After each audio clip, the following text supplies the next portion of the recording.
Hey everybody, welcome to the PC Perspective Podcast. This is our 209th episode. We're recording this on July 11th, 2012. I'm Ryan Shrout. I'm Jeremy Hellstrom. I'm Josh Walrath. And I'm Alan Malventano.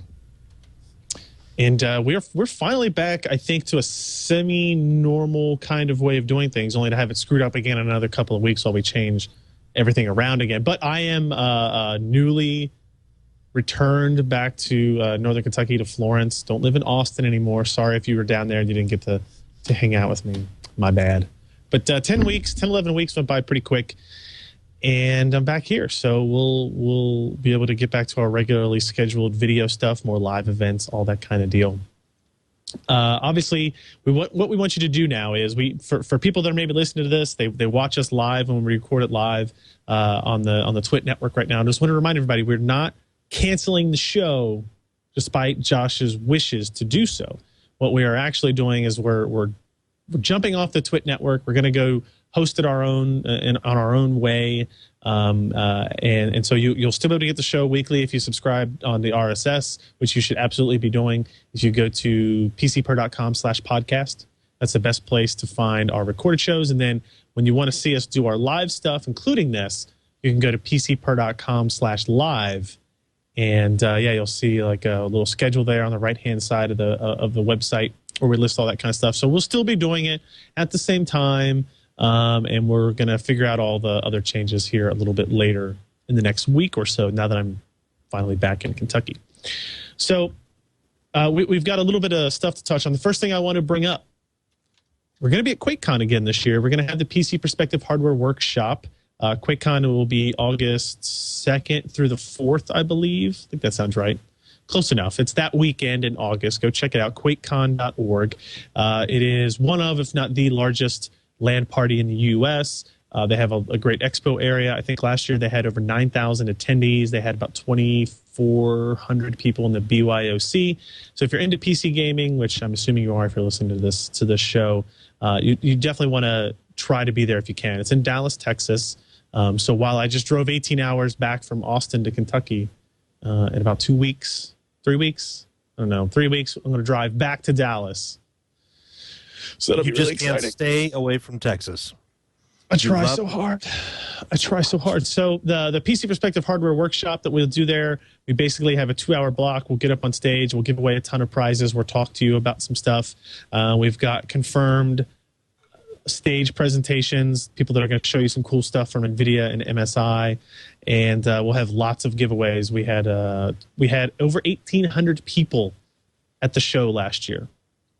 We actually filled up the entire main stage area. The main stage area is going to be about 200 or 300 people bigger this year, so we expect to fill it up. We had a great lineup and all that kind of stuff. One of the things that we're going to ask for suggestions, and if anybody wants to monitor the chat room here throughout the day, you can send us emails and that kind of stuff as well. We're trying to figure out what stuff we want to put on T-shirts this year. Last year we had some funny sayings from the podcast. We had hot dog down a hallway.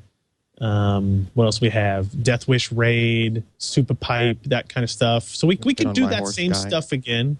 Yeah, but we want to see if there's anything new we can add into the mix as well. So we're definitely looking for ideas there. If you have them, hey, and you know the really nice thing about QuakeCon is you've got a booth. Yeah, so I'm not going to man it really. I don't think because I'll man it. I really was thinking about, it's like, how about if I just have Josh sit there all day and I charge everybody $1 to come ask a question to Josh and maybe get a kiss or a hug and a picture and see how much money we can make over the course. Hey, that gamer girl did really well last year with that. So I'm a shoe-in. I'll polish my head really nice for that. Oh, you'll make at least enough to buy a hot dog. Yeah. Then I can throw it down something. Yeah. It should be fun. Definitely send us your ideas there. And if we pick one of your ideas, we can send you a shirt. So I have to get all that kind of figured out and done in the next 7 to 8 days before I travel again. Before I come back. Before then, we travel to QuakeCon. So that'll be a lot of fun if you want to hang out. If you can't make it there in person, we will be streaming it at pcper.com/live. So be on the lookout for that. All right, I think that's enough of that random stuff. How about we jump into, I don't know, stories or something. We didn't talk. So we didn't have a show last week because of the 4th of July holiday, and the week before that I wasn't here. But you guys talked about the 7970 gigahertz edition, and you talked about the Core i5 3470, correct? Sure. Yeah. Yeah. Yeah. The show notes. I'm going to go with yeah. So the only thing that really I really wanted to cover over that last time span that we haven't yet was the Thunderbolt performance on Windows. This article went up on June 28th. Still on the homepage, though, if you want to check it out. This was using the ASUS P8Z77V Premium motherboard. This is a motherboard.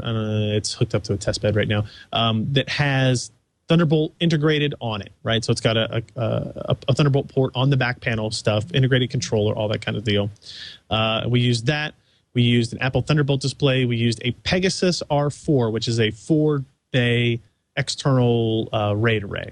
And that card that you're showing actually up there now, Burke, is like a really old like initial prototype card. That's actually when the ports kind of looked like USB ports too, which is kind of interesting. Now things have changed completely. Are you following the doc? That was that picture I snuck at the Consumer Electronics Show a couple of years ago. Like they just had it sitting on a table and not even in a room that had anything to do with Thunderbolt. They just had it sitting there. It just happened to be like the room that Ryan and I were in. I was like, "Wait, that's Thunderbolt?" It's just happened pictures. We're definitely on the same doc, Burke. If you just scroll down, you'll see like that was just a picture we used. So Thunderbolt technology, quick overview. Thunderbolt used to be called Lightpeak. Still a really cool technology and idea. It is an extension of the PCI Express bus outside of the system. It also carries DisplayPort data with it, so you can support monitors or a monitor at the very least on this. So the PCI Express connection is actually really cool because you don't actually have to have a driver for Thunderbolt to work, right? Because the Thunderbolt device, when it's working properly, when it's configured, is basically just a bridge to the PCI Express bus. So when you plug something into a Thunderbolt port, it works just like as if you were plugging in a USB device, right? So sometimes the system will automatically know how to handle it and it'll have the driver installed, and sometimes it won't. Chances are with all these new items that are going to be coming out with Thunderbolt support, they won't really know. So, like when I plugged in this Pegasus R4, we had to install a driver for it and all that kind of deal. But it all worked fine. So, it's an extension of the PCI Express bus, and then the DisplayPort actually comes in kind of arbitrarily, right? So the Z77 implementations have DisplayPort kind of connection internally being routed through the Thunderbolt output so that you can get your displays that way. So, we got the motherboard. It all worked great. We didn't have any configuration issues. I had a little bit of an issue with an R4 unit, but we swapped those out and had no more problems again. So I think we either had a unit that had some problems, or one of the drives in that unit had some problems. But it all works really, really well. The kind of high level stuff on it, there's all kinds of detail in this. You should definitely go check out the article if you're interested in this technology. The end result was for an external storage unit, we were able to get 920 megabytes per second through this connection, right? And that was taking this Pegasus R4 unit and actually installing 4 Corsair 120 gig 4 series SSDs, right? We just wanted to maximize the throughput of it. And we had it configured in a RAID 0 array, which you obviously wouldn't do with an external RAID device. Kind of totally defeats the purpose of that.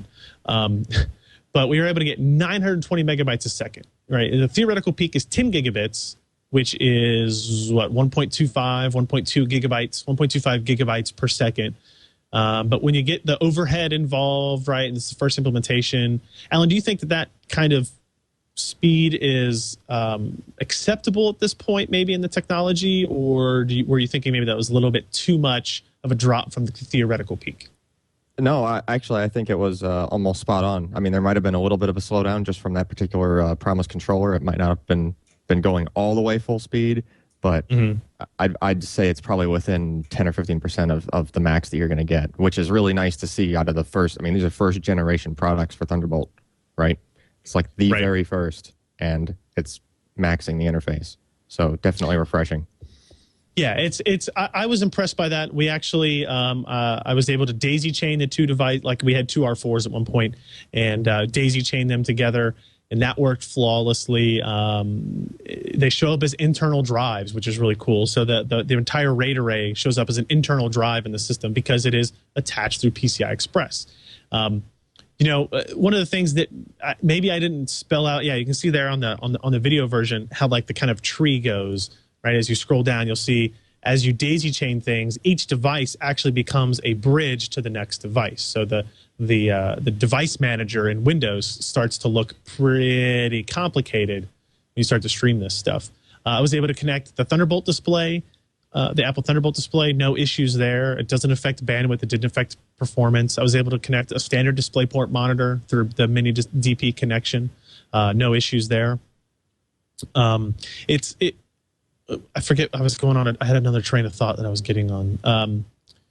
But the whole kind of infrastructure just worked well, and I came away pretty impressed. But what I think maybe I didn't spell out incredibly well in the article that I really want to make sure people understand is that this is the first time we're playing with this device. You know, we're using it as an external storage thing right now because that's kind of all that exists for it. There's a couple of other things. Blackmagic has a Thunderbolt-based intensity card, like for video capture and that kind of stuff, which is pretty interesting. There's a couple of other niche devices, but right now the majority of the use is kind of on this external storage kick. But the theory behind Thunderbolt is much more than that, right? So people were comparing it to USB 3, and while it has twice the performance, the truth of the matter is, if you just have a single drive, whether or not it's an SSD or a hard drive, like if you just have an external backup drive, maybe even just two hard drives in a RAID 0 array, RAID 0 or RAID 1 configuration, USB 3 has more than enough bandwidth to handle that, right? So you're talking 350 megabytes per second, 400 megabytes per second that you can get out of USB 3. And that's enough, I think, for a lot of use cases. Where Thunderbolt is really kind of going to be important is for that professional level, the prosumer level that needs something like this Pegasus R4 unit, and it's expensive. It's $1,100 with 4 1 terabyte hard drives in it right now. Or for these kind of future endeavors, right? You know, being able to hook up an external dock that has support for Gigabit Ethernet, you know, display outputs, USB 3 on it, passing through that to connect to your storage array, right? So, you know, imagine having a MacBook Pro, or, you know, we'll see PC-based, Windows-based notebooks with Thunderbolt connections pretty soon. You know, being able to take your laptop, plug it into a dock that has your external monitor, keyboard, mouse, you know, USB 3 connections on it. You also maybe have it going to something like this Pegasus R4, and you get all this bandwidth without any issues through this Thunderbolt connection. So it's actually pretty interesting.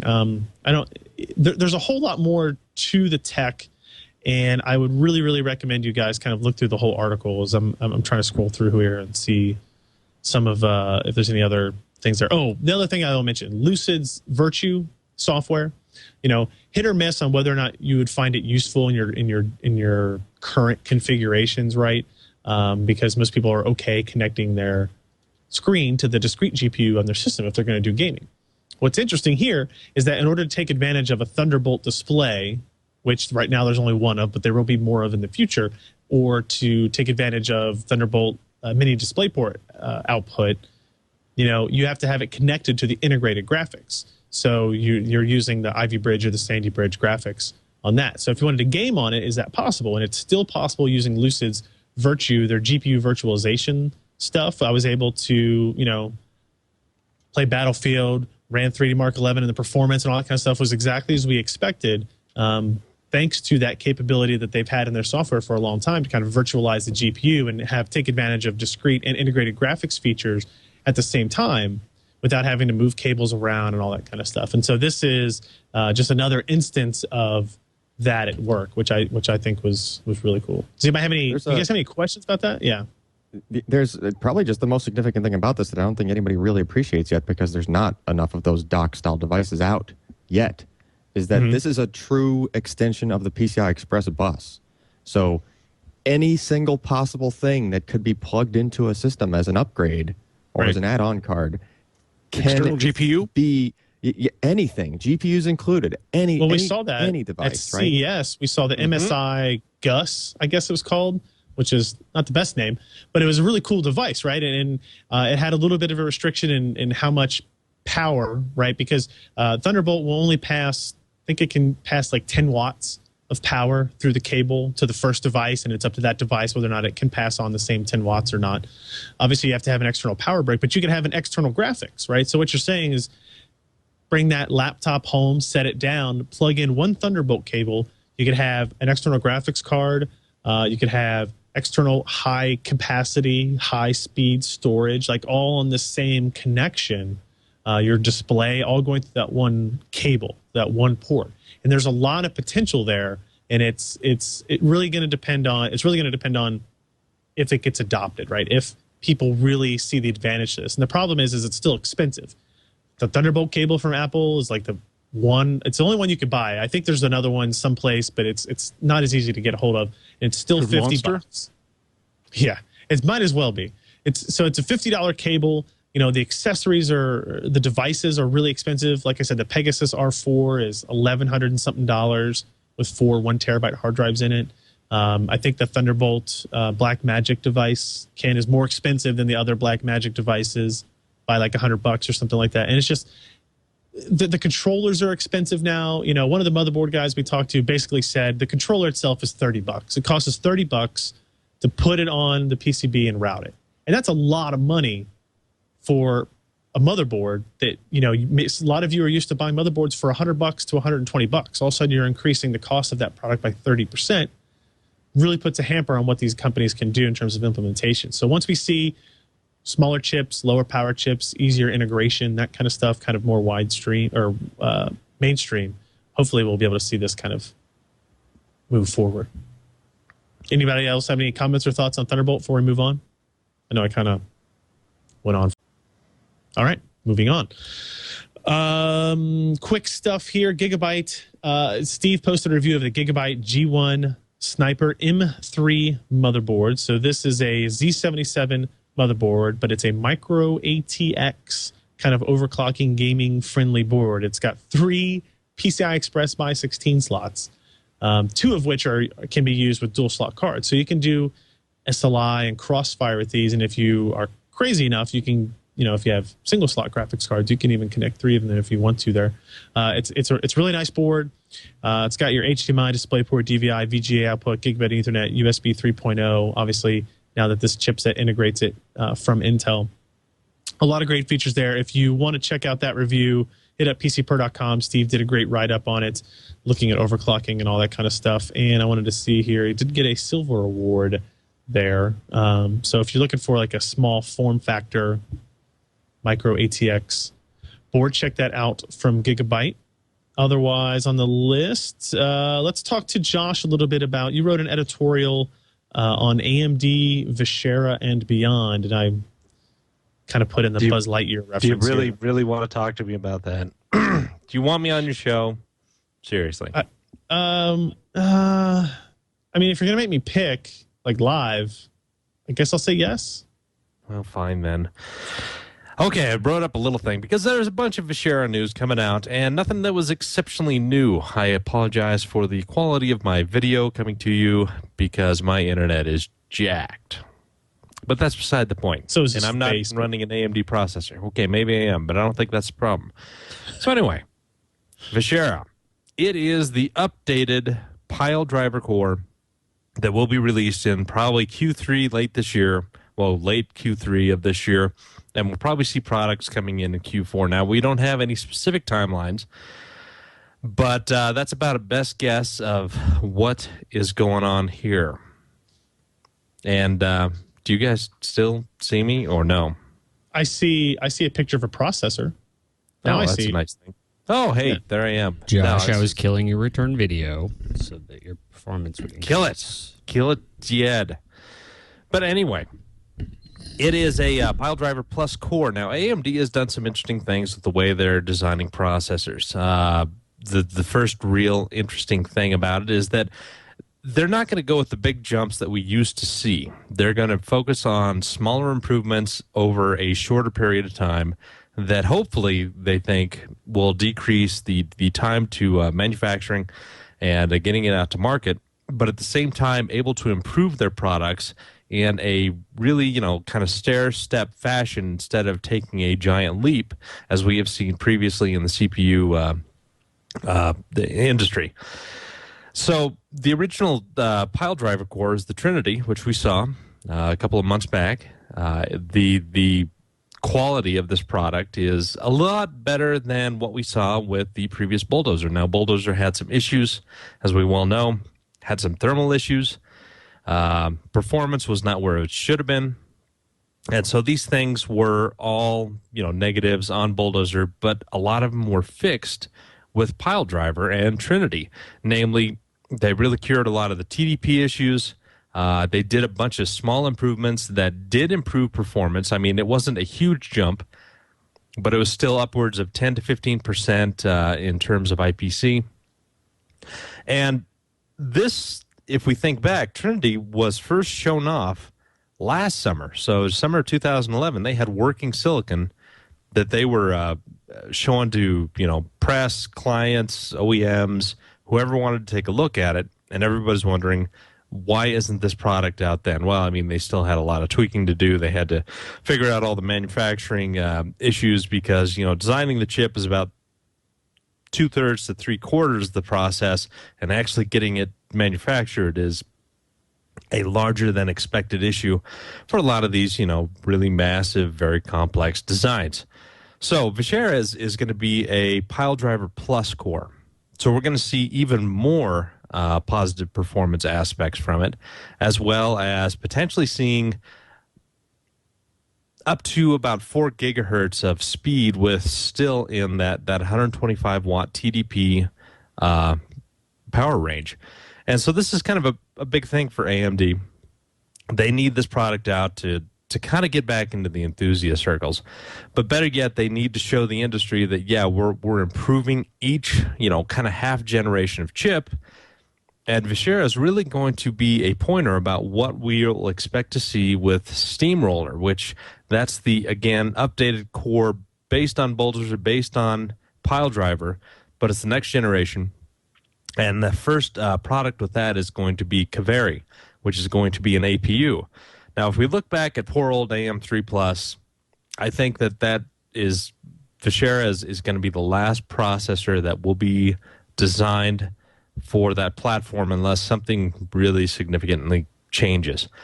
It looks like AMD is going to go all APU for desktop and consumer products, and then they're going to start pushing APUs out to the server market because they really want to get these products into kind of the HPC market, and they really want to create an environment where the heterogeneous computing, which we've heard about pretty much ad nauseum for the past 2 or 3 years, will really take hold.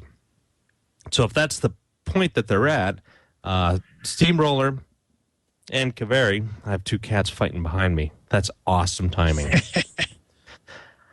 So Steamroller and Kaveri will eventually be making it into servers, and it's the first generation with the GCN graphics architecture, and it will be the first kind of fully shared processor in that the CPU and the GPU share the same memory addresses, all of that stuff that's very important to the programming guys. This will be implemented in with Kaveri. So, I mean, there's a ton more in the article, and something you should probably, take a quick look at if you're interested to see where AMD is going.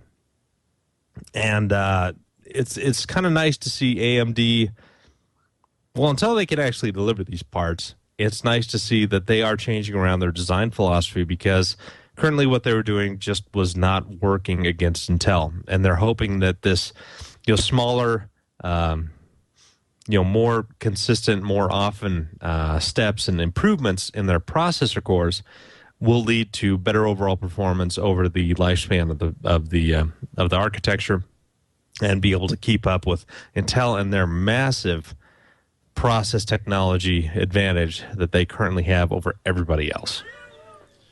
Do you think? Do you have any quick thoughts on maybe how this may change or be related or something to like kind of their pre-announcement of the awful earnings or lack thereof they're going to have? Yeah, I have no idea. I mean, that kind of came out of the blue. They were expecting to have slightly lower earnings to slightly higher, and it came out that things are going to be about 11% lower than what they expected. Now, if you kind of break down second quarter, I mean, you know, it essentially is 3 months. The first 2 months are usually pretty slow, and then the third month things start picking up because, you know, OEMs are starting to buy product to put into products that will be ready for back to school. And it seems like something just got dropped at the end, and nobody knows what. Charlie D says that Intel dropped a huge amount of prices on some of their notebook and low power stuff, and that just kind of killed Trinity, which is, you know, AMD's, you know, last best hope for this quarter. And it, you know, not so much killed it, but, you know, some OEMs may have dropped some significant orders to take up some of these, you know, Intel processors. So nobody really knows what's going on and why. We will find out, I think, July 19th or something is when they announce earnings. So, yeah, I mean, things look a little grim for AMD in the second quarter. Yeah. And, I mean, their stock prices took a pretty massive hit. Yeah, that's not good stuff. All right, another quick note of a review here. Matt Smith posted an article on the HP NV14 Spectre. This was, I think, the laptop that I came away most impressed with at CES. I really fell in love with the kind of the glass back to it, the glass areas on the palm rest. I know some people don't like it. I seem to like it a lot. I didn't seem to. I actually did. Now, keep in mind, this notebook that we reviewed is Sandy Bridge based. They don't have an Ivy Bridge version of this laptop out yet, but that really won't change much except for kind of like the integrated graphics performance, I guess. It is a 14-inch 16:9 resolution glossy display, which is kind of a negative there. Matt goes through the review, talks about how it kind of just barely meets the requirements to be called an ultrabook, like in terms of its thickness and that kind of stuff. But overall, he came away really kind of impressed with the build quality and performance is a known thing, right? Because we're talking about Sandy Bridge parts that we've all had our hands on for quite some time. But it did get an Editor's Choice Award, and he claims that it is one of the better competitors to like Apple's MacBook line, just in terms of build quality for a laptop. And Matt goes through a lot of laptops, so it actually does say something about what they've built there. So if you're interested in that, check it out. All right, we'll move on to a review that just went up today. This one from Alan, taking a look at an entire new series of hard drives from Western Digital, the Red series, which is not for commies, but for NAS. Yeah. So here's the issue that I actually kicked the article off with. I was going to say, I didn't know there was an issue. Go ahead. There's an issue, not with the Red. The issue is with what everybody does right now for RAID. Okay, so if they want to have an array at their house, just for home storage for whatever files they might have, and they just want to have a bunch of big drives in a RAID, they just have a lot of stuff to store. The most cost-effective way to go is with things like Caviar Greens and other consumer drives, just you know, real quiet, slow-spinning, sort of consumer-grade drives. Those are the ones you can get for the cheapest cost per gig. Right now, it just seems like the way to go.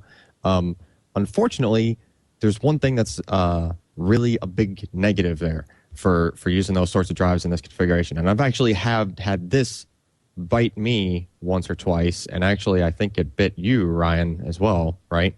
With a RAID. I just don't like RAID. Yeah, so no, they don't like you. Ryan had, I think it was 3 Samsung, 2 terabyte Samsung or whoever drives in a RAID, or Hitachi, one of those, right? And the problem is, if you have as much as just one bad sector on one of those drives, it's a consumer-grade drive. Consumer-grade drives will try their hardest to read that data.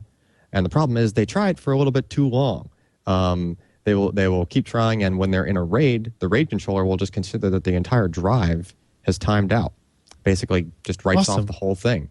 And that's just, I mean, it has to draw the line somewhere, right? The user requested data, the RAID controller is in between the user and all the hard drives, which is where all the data is.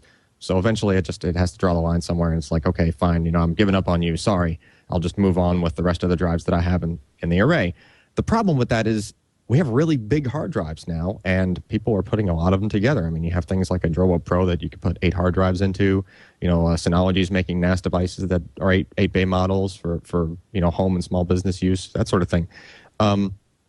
So when you have that many other drives and you get your one failure, and it's something like a RAID 5, which only has 1 drive worth of redundancy, you are now in a 7 drive, potentially dozen terabyte RAID 0, like Death Wish RAID, to quote Colleen from God knows how far back, right? So any single additional failure, and that could be as small as one other bad sector anywhere else on all those drives, will basically take the whole thing down. And the problem is that once that first drive has failed, you basically prompt that secondary failure that might already be sitting somewhere on drives. You're going to find it, like whether you want to or not. Because when you replace the first failed drive, that forces what's called a rebuild. The rebuild has to read from front to back on all of the remaining hard drives. So you're basically buying into... Yeah, what is it, Josh? That issue will not... Yeah, you will not find that issue. That issue will find you. Yes, it's basically, that's when you're going to find out, right? And that's not the time you want to find that out. And there are ways to sort of mitigate that. There are some of the higher end RAID cards, like an Eureka. You can actually configure it to periodically scrub the entire array. So in the background, it'll just read everything front to back every so often, just to try and find bad spots, just to let you know, right? So you don't end up with that kind of scenario. But the better way to go, really, is what previously was the better way to go was to use enterprise class drives, things like the Velociraptor or the Western Digital RE series drives or the RE GP, that sort of thing, because those drives actually give up sooner, and they do it on purpose. So if they see a bad sector, they'll only go a few seconds trying to read it, and if they can't, then they just, okay, fine, I will report back to the controller that I cannot read this sector. So it basically lets the RAID controller know before it actually times the drive out. Then the RAID card can just go on about its day and go, okay, well, I know I have other extra data, extra redundancies over here. I'll figure out what was in that spot. Okay, we can just continue on, smartly. But the drives are expensive. That's the catch, right? If you want to use RAID edition drives, actual, real RE series drives, those are meant for enterprise environments. Those are meant for, you have a rack of these drives with like 48 of them all in a huge RAID. And they're meant for a bunch of extra torturous kinds of stuff, right? Back when we reviewed the RE series drives for the first time, I detailed, if you go back to that article on PCPer, we went through all the extra features. I mean, they have like accelerometers and they have pressure sensors in them, all these other things, because, the heads are actually floating above the disk, and if someone opens up a server room door and it's a positive pressure environment, it's going to potentially cause head crashes. So there's all this advanced tech in those drives to compensate for this stuff. You don't need that at your house, right? Correct. So the middle ground here is what just launched from Western Digital. That is the Red Series. So it's basically most of the drive is like a caviar green for all intents and purposes, right? The same spindle speed.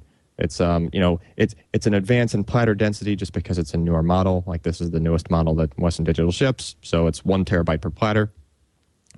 With that, you get a bunch of other added benefits, like every time platter density goes up, you end up seeing increased, sequential throughput. This drive starts at like just over 150 meg per second, and for a 5400 RPM drive, that's pretty darn good, right? It's pretty fast. And it tapers off down to somewhere around, I think, 65 meg per second or so at the very end of the disk, which is still, it's pretty good. It's not horrible, especially if you're going to put several of these in parallel in a NAS type device. So that's a bonus. Another huge bonus is that Western Digital has built in an automatic balancer into the spindle hub, into the motor hub. So what that is it's a device with weights in it that can shift. And basically, if you were to have something that's a rotating assembly, and you put weights that are free to move about within a certain kind of restricted pathway, those weights will just naturally rest in the position that will balance the whole thing out. That's just a standard physics kind of thing. It just happens. It's used a lot in like the trucking industry. They'll put these automatic balancers on truck wheels so that they can just go for, hundreds of thousands of miles on a set of tires without having to, getting extra wear and stuff like that. So there's different places in the industry, in different industries where these things are used, right? Western Digital figured out how to cram that into the spindle, into the motor assembly, which is awesome. So what that does for you is that Western Digital can only, or any hard drive company can only balance the pack of disks so well at the factory, right? And different things happen between the time it's at the factory and the time that you get the drive, right? You're running the drive at a different temperature that they were intending, maybe. Your case is a little hotter or a little cooler, or any of those things, right? The disks might be a little, they might expand unevenly just because of, slight defects in how they're made. So what happens is your hard drive is probably slightly imbalanced. And over time, that's one of the things that ends up wearing the drive out, right? Where's the bearings? That just sounds funny. I'm sorry. Like that. Continue. It's really, it's a little bit out of balance. So with this assembly built into the spindle, the drive basically balances itself continuously. So the head, the disk pack is just always in balance. That's pretty awesome, right? Right. So that is going to add to longevity of the drives. Western Digital is claiming 1 million hour mean time between failure on these things, which is previously a spec that was reserved for their really high-end enterprise stuff, right? So you're starting to see some of these enterprise features carry over. The other big one is the time-limited error recovery thing, that same feature that, is the big bonus for having drives in a RAID. That's in there. Are you telling me this would have solved all of my RAID headaches? Yeah, right. Basically, yeah. And here's the really sweet part of the deal. These drives it makes me want to throw my phone across the room. Well, here's the thing. These drives are on sale on the market right now. They're on Newegg. They're $10 more than the greens. And they got a 3-year 2, warranty, not the crappy 1 year. models. Yeah, I would have bought those. No, I get it. Right. So you're talking a $10 premium over the lowest cost drives on the market, and you get all the features that you need to put them in the RAID and have a much happier experience. I did just check website that I have been using a lot recently, the PCPartPicker.com, and I did find that Amazon has the Western Digital Caviar Green 2 terabyte drives for $99 now, that's pretty cheap. Which is $20 less than Newegg has them. So the $10 premium becomes a $30 premium, but true. But wait till the Reds hit Amazon. I mean, give them another couple of days to be out on the market. We're talking. Here's the prices. This is 2 days after the launch.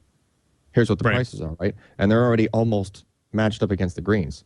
They're not there yet. When I search Western Digital Red, I get a passport carrying case.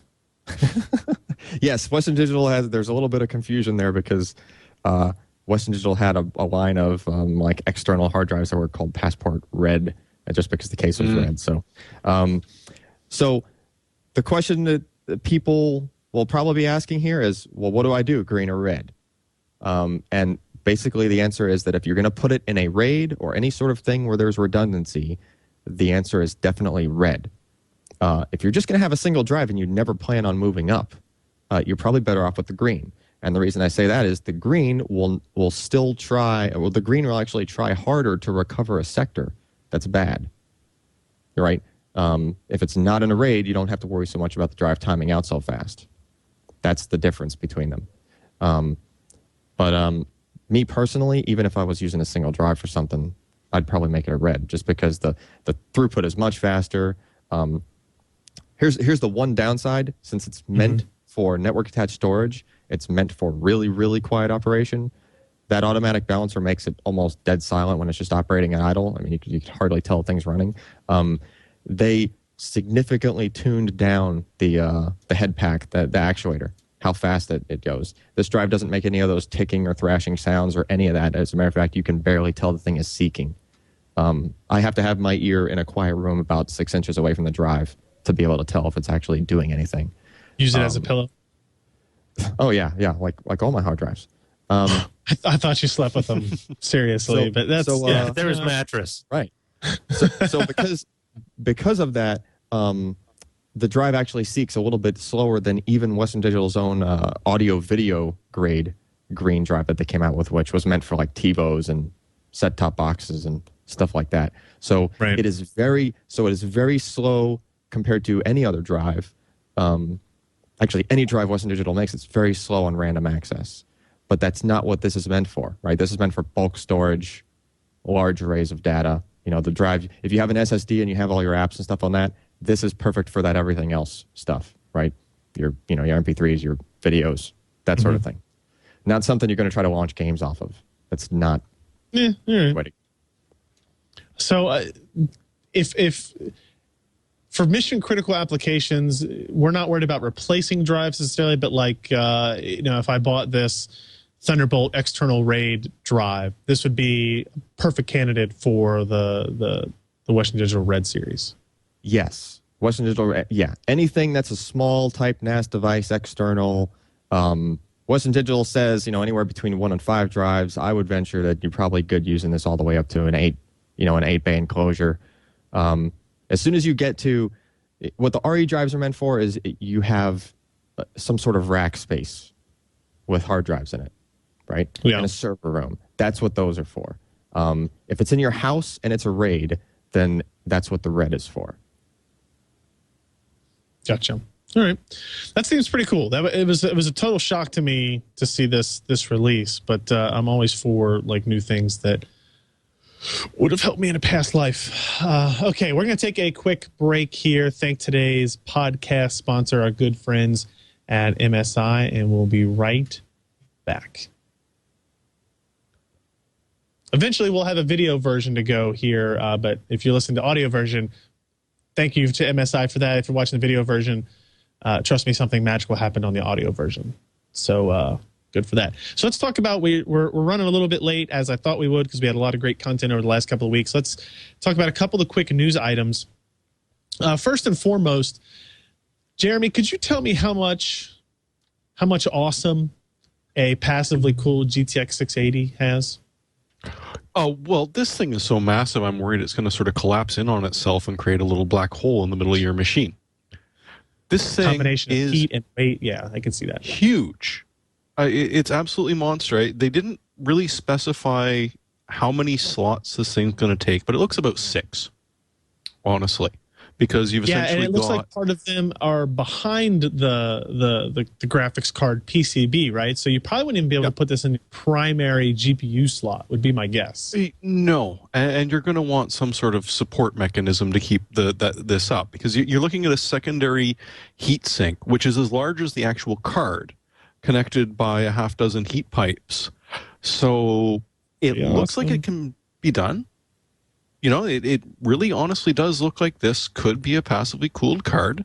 I kind of wonder why you wouldn't go water cooling. But hey, if you want something really incredibly impressive, this thing is just impressive. It really, really is. I don't see the use. So I don't imagine there's a whole lot of people that need a completely silent GTX 680 system. But maybe you do. I can't imagine what this is going to cost. I mean, we're talking about this passive cooler has to cool 220 to 250 watts of heat. That's a lot. And it's in your case.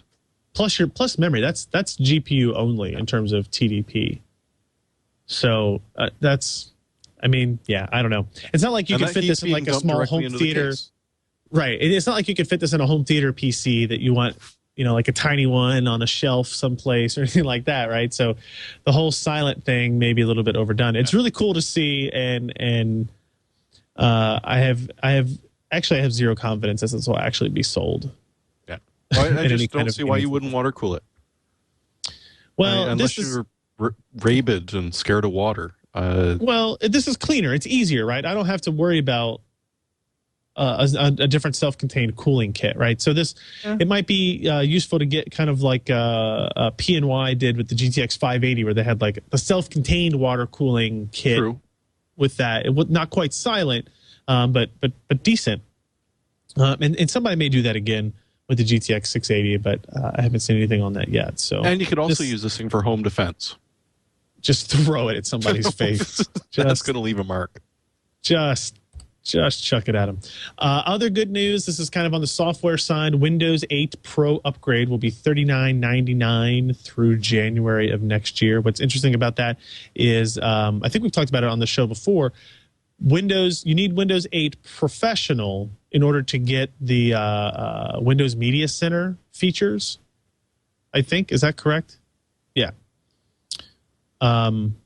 So you can actually upgrade to that for $39.99, which is a significantly lower cost than what Microsoft has ever charged for operating system increases before. And I just saw, I saw a Newegg ad on our own website that let me know that if you buy a Windows 7 PC today, you can get Windows 8 Pro for $14.99. So it seems like Microsoft is taking maybe some of the direction from Apple in this regard as well, and trying to charge as little as possible for the operating system, trying to get people on board. Maybe they had some whiffs that Windows 8 may not be as popular as they were hoping, and this is kind of an attempt to get people transferred over to it. I know Alan talks about immediately hating the operating system, or at least the kind of changes to it. I just hate Metro. Yeah, I just hate Metro. I like a lot of the other improvements they've made. For a desktop environment, I don't disagree with that. Not at all. Right. When we get into the whole tablet convertible argument, it's a totally different thing. But yeah, I don't. I agree. I think it's obvious that Microsoft has looked at their sales figures of how many people actually bought the retail versions of their Vista and Windows 7 operating systems. What their Windows 7 Ultimate was $380. Who the hell's going to buy that? Like and 5 you get? I would never have installed it if I didn't have a Texas Hold'em. Yeah, but that's totally worth it. Yeah, totally. But it looks like this version isn't going to be one like previous versions where you buy the upgrade version, you install it as a trial basis, and then upgrade it to the full version. Or in the case of the Windows 7, you never even needed to do that first step. You just bought the upgrade version, and boom, away you go, and you're licensed. The obvious. Go ahead. Something's suggesting to me that with Windows 8, this is not going to work, especially since a lot of the installation processes are like from the desktop. They're expecting you to have a Windows 7 computer running. Ken's saying that they did say they'll offer fresh installs. Good. The key problem, obviously, people keep comparing it to what Apple does. Apple is a hardware company, and Microsoft is a software company. Now, Microsoft announced Surface. So they announced the tablet and that kind of stuff. So they're maybe they're going to go that direction. But Microsoft makes all their money on software. They can't. I don't think they can realistically sell their operating system for $20 every 2 years and remain the same type of profitable company that they are today. So I'll give them a nod for doing this by lessening the amount of options that you have, which is. Sounds weird saying it, but cutting down on just the totally random designations of Windows and maybe making them a little bit less expensive. There was also, Jeremy, I wanted to ask you about an incredibly revealing story from Microsoft, or a report from Microsoft, I guess, that lets us know that overclocking your PC makes it less stable. Really? I know. I never would have guessed it. Now, so first thing I just want to say, so the story that we saw this LinkedIn initially was kind of took the stance of all those overclockers, all those years now have been lying to you, where they said their system is just as stable and just as reliable as not overclocking. And I think I don't think I've ever met anybody when pinned against the wall would bet their life with a gun to their head that overclocked PC system more stable. Yeah, that overclocking their PC would make it less stable. Like, I don't think anybody would ever disagree with that, right? He's like, well, no, yeah, maybe never. Not enough for it to matter to me is maybe what the argument they should be making, and that's kind of what this report talks about. Yeah, and I mean, one of the other interesting things is this is actually the first time they've looked at consumer level. We've got years and years of data and millions of machines on the enterprise side. but we don't really look at the consumer side.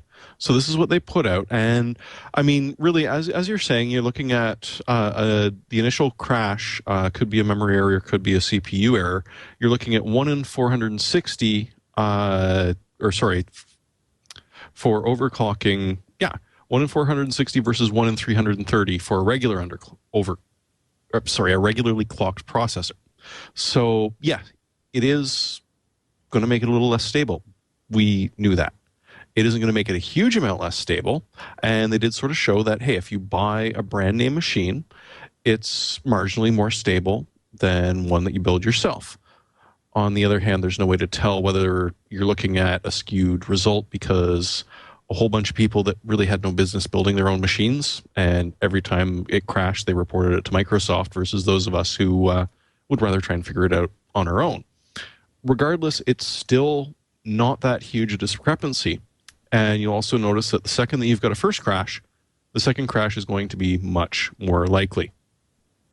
They also sort of take a look, and by the third time, you're pretty much guaranteed that, you've done something wrong.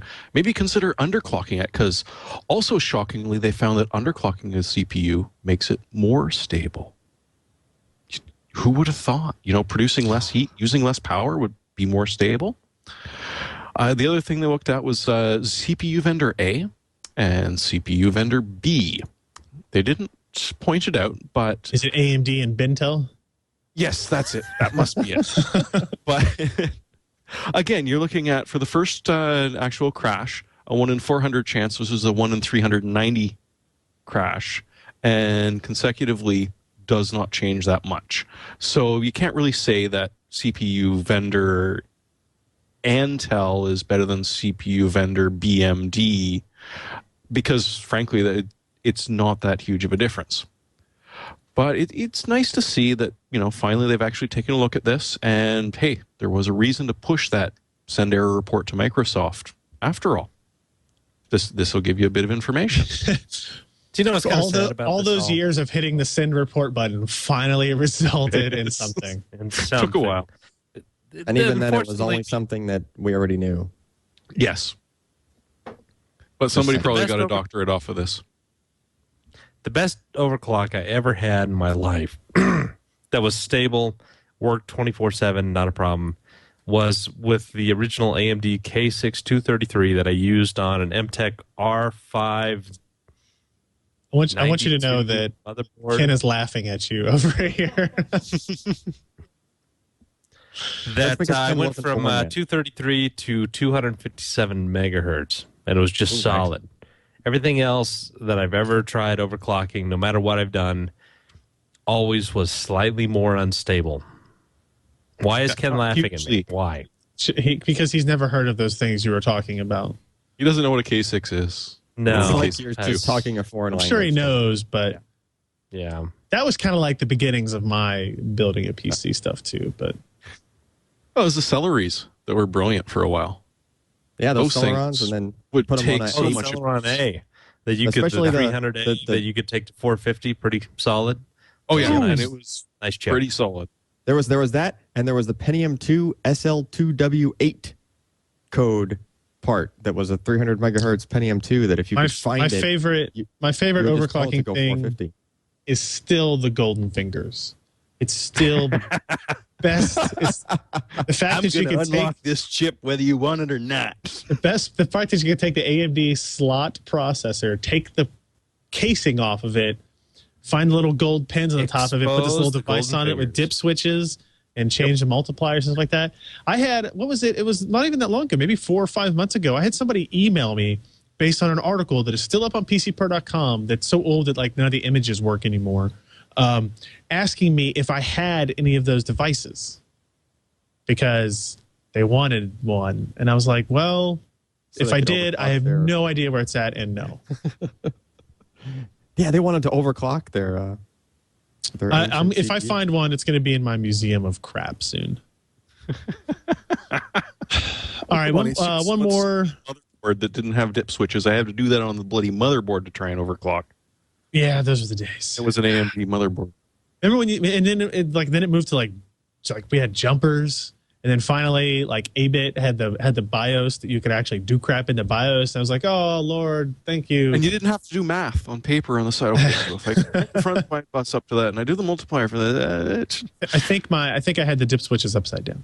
Other bit of good news: warranties are apparently increasing for ASUS and Gigabyte motherboards. Is that right, Jeremy? Is this like across the board type of thing, or individual products, or? Well, I'm vastly disappointed in that I still have yet to see any official PR from either company. That's not good. No, it's not. But if, on the other hand, this is not maybe the thing that they want to advertise widely, because the way that they stated it to the Digitimes rep that reported on the story is that they're now pretty much going to take just about anything, whereas before an RMA pretty much had to be a factory defect. Mm-hmm. Both Gigabyte and ASUS are going to honor warranty for user damage. So I drop a hammer on it. Or, Burke might be rubbing aluminum on the bottom of it just to see what happens. Good idea. Yeah. Sometimes you just what does happen? But they didn't really define user damage, so I don't know that we're talking about, I kind of dropped it in the sink and then washed it for a while.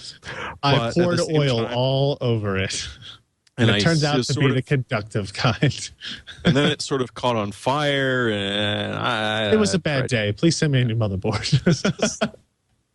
But hey, if this is true, this is going to be great, because all of a sudden you're looking at two companies that are responding to a slowdown in the sector. Much as AMD has been hurt, as we mentioned earlier, you're also looking at just a general slowdown in the PC sector. So even the motherboard companies are, a little bit hurting. So by doing this, they're pretty much ensuring that, hey, Gigabyte is going to try and fix anything that you did to your board, and ASUS is just flat out going to replace one that doesn't work anymore. It makes things a little bit more friendly for the company. Some people have never RMA'd something because they're scared of the process. The process is, much like crossing the border with a border guard that doesn't like you very much and can be a little painful, but at the same time, hey, if it's an honest damage, it gets replaced. Some of the time you end up paying shipping there and back, and you're still stuck with a board that doesn't work the way you want it. In this case, they're pretty much saying, hey, if you broke it, we're going to replace it. So hopefully this is true. Hopefully. We'll let you know if we hear for sure. Our last bit of news for this week is going to be rumors of mid-range Kepler graphics cards. So we have this weird gap, right, where you have the GTX 680 at $499, the GTX 670 at $399, and then nothing for several $100s.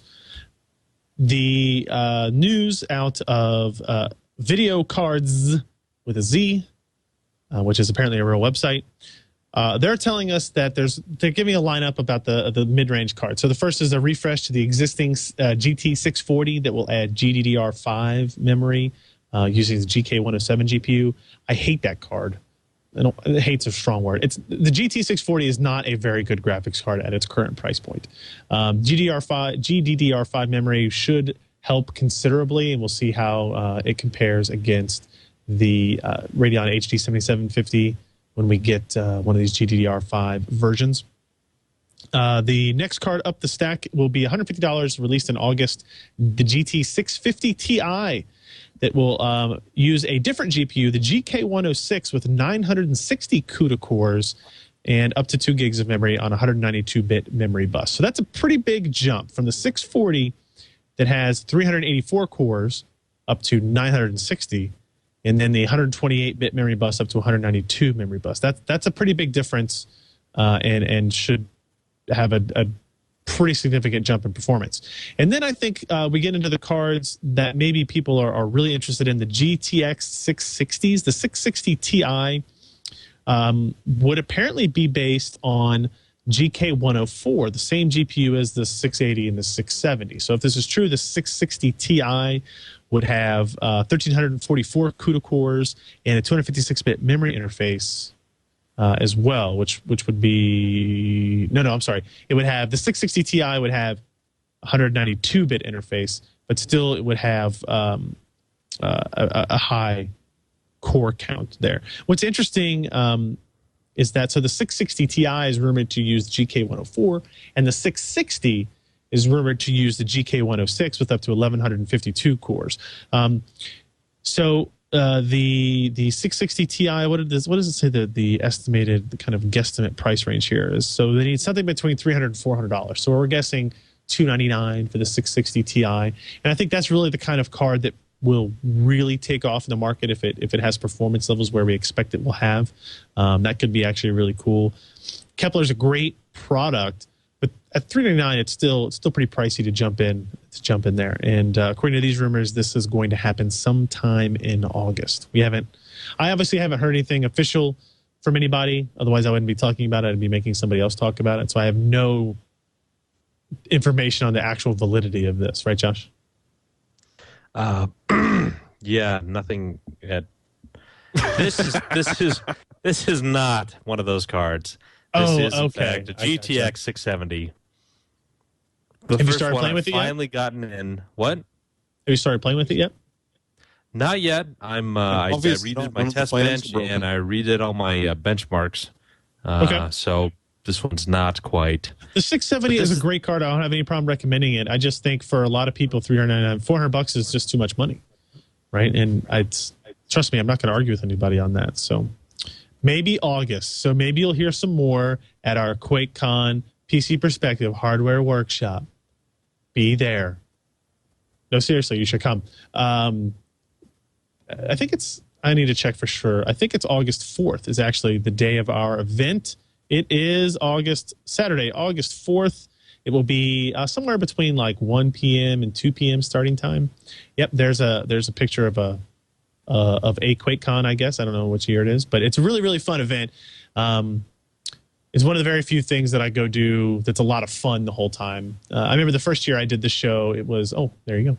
I was very nervous kind of about getting up in front of people and just saying something stupid, which does happen and did happen. But it doesn't really matter because as long as you give away hardware, people don't care what you say. As it turns out, crap. Yeah, they don't care as long as you pick their raffle ticket number. Let's get into our hardware software picks of the week really quickly because we're going to do a review and pictorial of this. This is the Thunderbolt EX. This is the add-on card to add Thunderbolt to very specific ASUS motherboards. Your motherboard has to have a TB header on it. So the new Z77 line of motherboards, almost all of those motherboards have a TB header on it. And when we first went over the ASUS Z77 lineup, we talked about TB header was going to be to add in Thunderbolt support. And here is what you get. So this is your Thunderbolt riser card. It's just like any other kind of riser card. You can see here it's got a PCIe by 4 connection. And it has 2 connections here. It has your Thunderbolt port right here, right? So that's like your mini display port. And then right here is actually a full-size display port. And you're like, well, that's kind of weird. What do I need that for? And that actually, you can't read it here, but it actually says display port in. And when we look at the cables inside the box, you'll see that there are 2 cables. One of them is a display port cable, male to male. Sweet pass-through. Yeah, so you actually like the old 3DFX pass-through cables that were so stinking awesome, thick. Yeah, it's more or less like that. So you plug one into the DisplayPort output on your motherboard, on your ASUS motherboard, and you plug the other one in to your Thunderbolt card, and that is how you actually physically pass the DisplayPort connection to the Thunderbolt controller that is on this card. Now, the other cable that is included is this, and this is actually what connects to the header on the motherboard. So it looks just like a USB 3.0 connection or USB kind of riser connection. I'm sure it's the same cables and connections and everything, just a little bit with a different pin offset so that you don't plug it in the wrong place. And it plugs into the top of the card, and then it plugs into the motherboard. And as far as I can tell, the only reason that this cable exists, that this connection exists, is to make sure that you are only using this with an ASUS motherboard. Now, that's kind of a little bit of a cop-out, right? Because basically, remember when ASUS came out with the U3S6 add-on card? We love them here. They were our favorite product forever, right? It was the first introduced USB 3.0 and SATA 6 gigabit per second connections. Well, ASUS offered that as an add-in card, and it was just PCIe by 4 card. You could add it to any motherboard, and I think many people did. There it is, right there. Yeah, we still have them. We use them all the time when we want to add a new channel of USB 3.0 for input capture cards and all kinds of stuff. And I think maybe they just wanted to avoid that here. They wanted to, let's say, encourage people to buy the ASUS Z77 motherboard. And this card's still going to be cheap. I think it's going to be $29. I think so. They're selling it really close at what it costs to make it, because they know it can only be used on people that have already bought an ASUS product. So there's a little bit of a positive there. It might be $40. I'll have to double check, but it's relatively low cost. And this, the ASUS P8 Z77V Premium, the premium board that has Thunderbolt already integrated on it, is like $450 motherboard.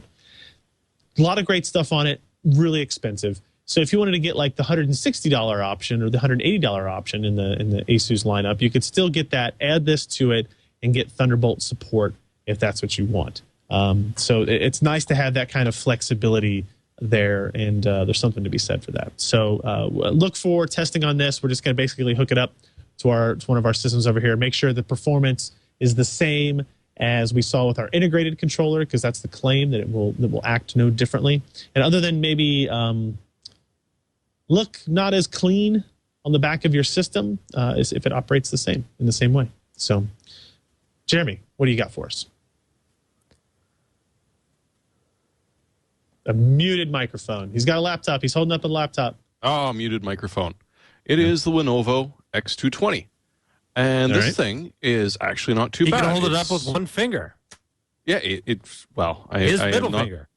Screw not you, one of these people that needs the Ultrabook, because I can't carry 2 pounds around all day. My God, it's so heavy. But even still, I mean, for comparison, there's a lighter. It's about a lighter thick. It's got a 1366 screen like most of them do. Unfortunately, it's stuck in Sandy Bridge era, but it's still 2520M. Yeah, but it's not a blunt thick. No, it's not quite a blunt thick. But, it is, as far as, under $1,000 laptops go, a very portable, very nice piece of workmanship for a worker. I wouldn't game on it. You're not going to enjoy that at all. But, for your day-to-day work, and, if you're insane and end up in IT and have to support fun, wonderful, lovely users all the time, so you're stuck carrying a laptop around, it's not a bad choice. And it's inexpensive enough you can probably convince your manager to buy it for you. So, I love my Lenovos. I most of the time I really do. Yeah. They're not pretty. No, but they're they not. work. But it's fine, because I'm not a pretty person, and I can admit it's that. It's got a real and keyboard. It doesn't have stupid islands. Big thing. Yeah. You're right. Yeah. Josh, what do you got? It's an automatic throat clearer. Every 30 seconds, it automatically clears your throat. It's available at Amazon. No, this is not correct. If you've watched this podcast for a while. What? It's the automatic sigh machine. Yes, that's something you have invested in greatly.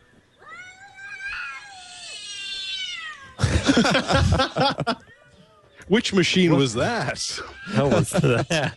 That is the new MSI graphics card cooler.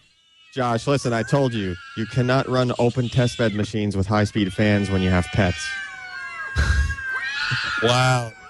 You want to go take care of that? We'll come back to you. Are you an eat, Josh?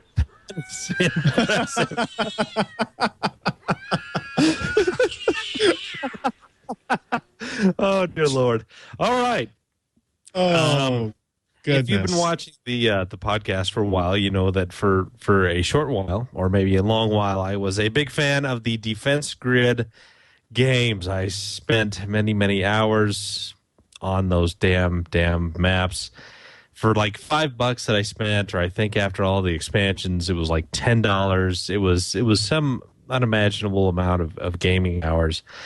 And it was nice because you could just kind of pick it up, throw 15, 20 minutes into it, be happy, and, it wouldn't take hours and hours of your time. So you could just, do it here and there, and it was fabulous. Well, they've got a Kickstarter going on with Defense Grid 2.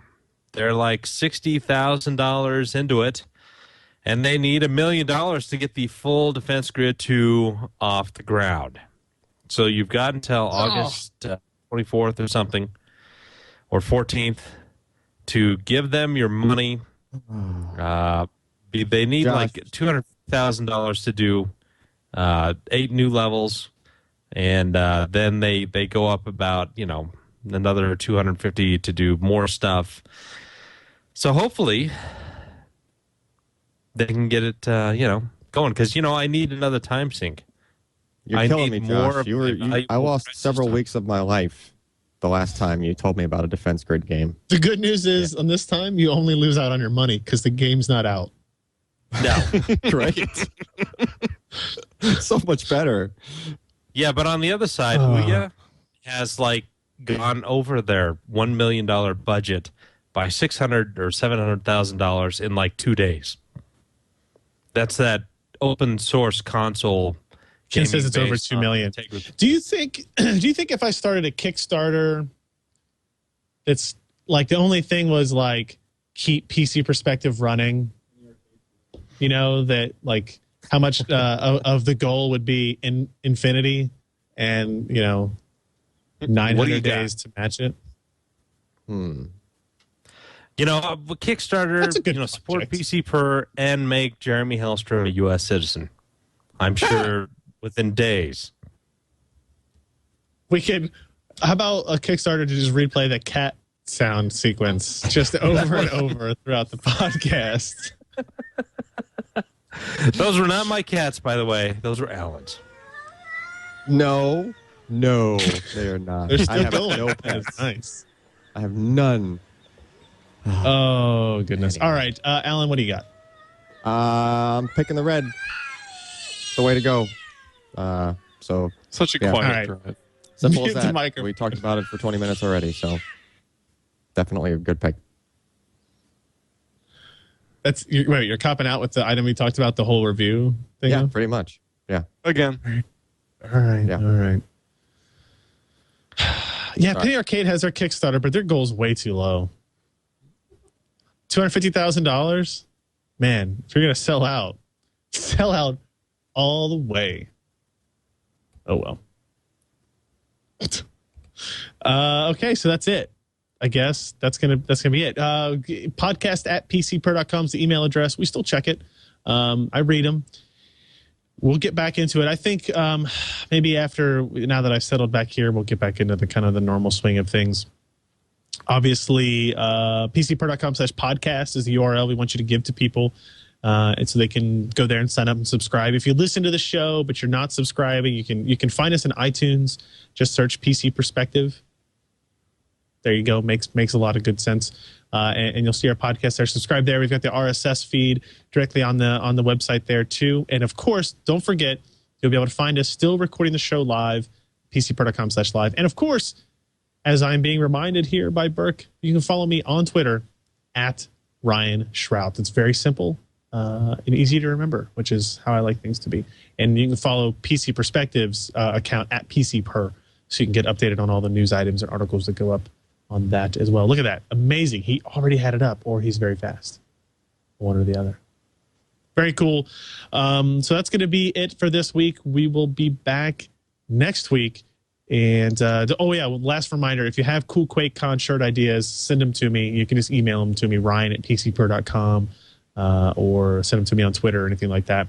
We would love to have that kind of figured out and get a couple new designs ready for this year. So we'll talk to you next week, guys. I'm Ryan Shrout. I'm Jeremy Hellstrom. I'm Josh Walrath. And I'm Alan Malvin Tuttle. I'm just really disappointed there were no cats in the background on that. I'm